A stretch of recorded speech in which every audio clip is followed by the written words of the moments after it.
ఉన్నారు బాగున్నారా? నేను మీ వైష్ణవి. ఈరోజు ఒక రెసిపీ చూపించబోతున్నాను. సమ్మర్లో చాలా బోర్ అవుతారు కదా మీరు, మీ పిల్లలు కూడా బోర్ అవుతారు కదా, మళ్ళీ సమ్మర్ హాలిడేస్ కూడా వచ్చినాయి. సో ఈ సమ్మర్లో ఒక మంచి చాలా నీట్ రెసిపీ చూపించబోతున్నాను. చాలా టేస్టీ ఉంటుంది, స్వీట్గా.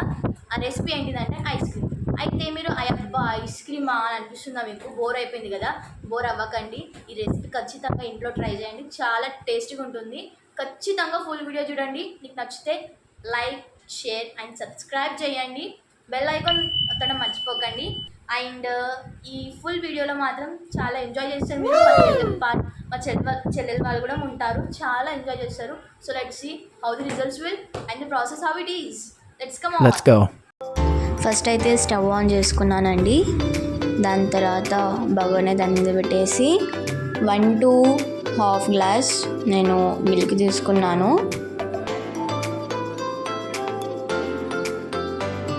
దాని తర్వాత ఒక 2-3 ఇలాచీ తీసుకున్నాను.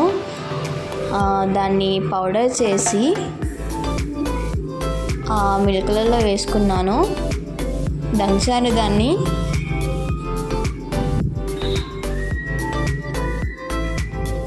మిల్క్లలో వేసుకున్నాను. దాని తర్వాత ఒక బౌల్ తీసుకొని గిన్నె, అందులో 2 స్పూన్స్ కస్టర్డ్ పౌడర్ తీసుకున్నాను. అందులో మిల్క్ వేస్తూ మిక్స్ చేశానండి. మనకు కస్టర్డ్ పౌడర్ అనేది చాలా ఖచ్చితంగా అవసరం, ఎందుకంటే కస్టర్డ్ పౌడర్ లేకుండా మనము కొద్దిగా టేస్టీగా చేయలేం ice cream. So custard powder compulsory దొరుకుతుంది ఎక్కడైనా షాప్లో. నేను తీసుకొచ్చి ఆ బ్యాటర్ అనేది ఇలా ప్రిపేర్ చేసుకున్నాను. కస్టర్డ్ పౌడర్ది ప్రిపేర్ చేసుకొని కొంచెం వేస్తూ మిక్స్ చేస్తూ మిల్క్లలో వేసాను. మిల్క్లలో వేసిన తర్వాత చాలా మంచిగా మిక్స్ చేశానండి. మిక్స్ చేసిన తర్వాత ఇలా చూడండి ఎలా పొంగిందో.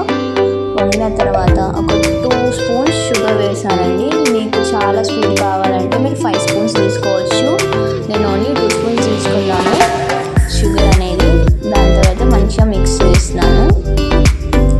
దాని తర్వాత అది ఆ బ్యాటర్, ఐస్ క్రీమ్ బ్యాటర్ అనేది కొద్దిగా స్టిక్కీగా అండ్ కొద్దిగా గట్టిగా కావాలని దాన్ని మిక్స్ చేస్తూ గ్యాస్ మీద ఒక 1/2 అవర్ అలానే మిక్స్ చేస్తూ కూర్చున్నానండి. లేకపోతే ఫుల్ చేసి 15 మినిట్స్లో కూడా మీరు మిక్స్ చేసుకోవచ్చు, అయిపోతుంది.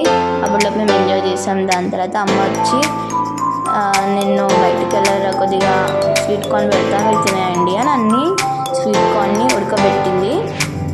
పక్కనేమో నేను ఐస్ క్రీమ్ చేస్తున్నాను, దాని పక్కనేమో మా చెల్లె స్వీట్ కార్న్ని ఫ్రై చేసి ఎంజాయ్ చేస్తుంది తినుకుంటూ. దాని తర్వాత నేను కొద్దిగా చాక్లెట్ ఫ్లేవర్ కోసం నేను డైరీ మిల్క్ చాక్లెట్ అనేది మిక్స్ చేశాను. అందులో కొద్దిగా మీకు నచ్చిన చాక్లెట్ ఏదైనా మిక్స్ చేసి, లేకపోతే పర్లేదు, మిక్స్ చేయకపోయినా కానీ పర్లేదు. అయితే నేను చేసుకున్నాను, ఎందుకంటే మా చెల్లె వెయ్యి చాక్లెట్ వెయ్యి అనుకుంటా వెనకబడితే సరే చూద్దాం అని నేను మిక్స్ చేస్తున్నాను. అందులో దాని తర్వాత కొన్ని గ్లాసెస్ తీసుకున్నాను. నాకు నచ్చిన గ్లాస్ తీసుకున్నాను, ఎందుకంటే నా దగ్గర ఐస్ క్రీమ్ స్టాండ్ అనేది లేదు నా దగ్గర. మీరు ఐస్ క్రీమ్ స్టాండ్ ఉంటే అందులో వేసుకోవచ్చు, కానీ ఆ మిల్క్ అనేది చల్లారిన తర్వాత వేసుకోండి, ఎందుకంటే ప్లాస్టిక్ ఉంటుంది, మెల్ట్ అయ్యే ఛాన్సెస్ ఉంటాయి కొద్దిగా ప్లాస్టిక్ది. అండ్ దాని తర్వాత నేను 4 గ్లాసెస్ తీసుకొని అందులో వేసుకున్నాను బ్యాటర్. లాస్ట్కి నేను గిన్నెలో వేసుకున్నాను అనుకున్నా, ఎందుకంటే నాకు గిన్నెలోనే చాలా ఇష్టం, ఎందుకంటే స్పూన్తో మంచిగా తినచ్చు. దాని తర్వాత అల్యూమినియం కవర్ అనేది నా దగ్గర లేకుండా, అందుకోసం నేను పేపర్ యూజ్ చేశాను. మీ దగ్గర ఉంటే మీరు కూడా యూజ్ చేయొచ్చు అల్యూమినియం కవర్ అనేది, లేకపోతే పేపర్ అయినా యూజ్ చేయొచ్చు, పర్లేదు. దాని తర్వాత అక్కడ కొద్దిగా హోల్డ్ చేసి నైఫ్తో ఐస్ క్రీమ్ స్టిక్ అనేది అందులో వేసాను ఇలా. దాని తర్వాత నేను అన్నిటికీ వేసుకున్నాను. దాని తర్వాత నేను ఒకటొకటి డీప్ ఫ్రిడ్జ్లో పెట్టేస్తున్నాను.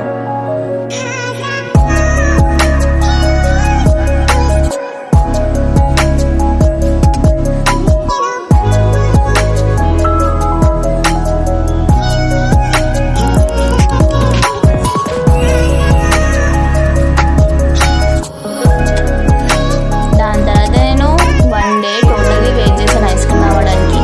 ఆఫ్టర్నూన్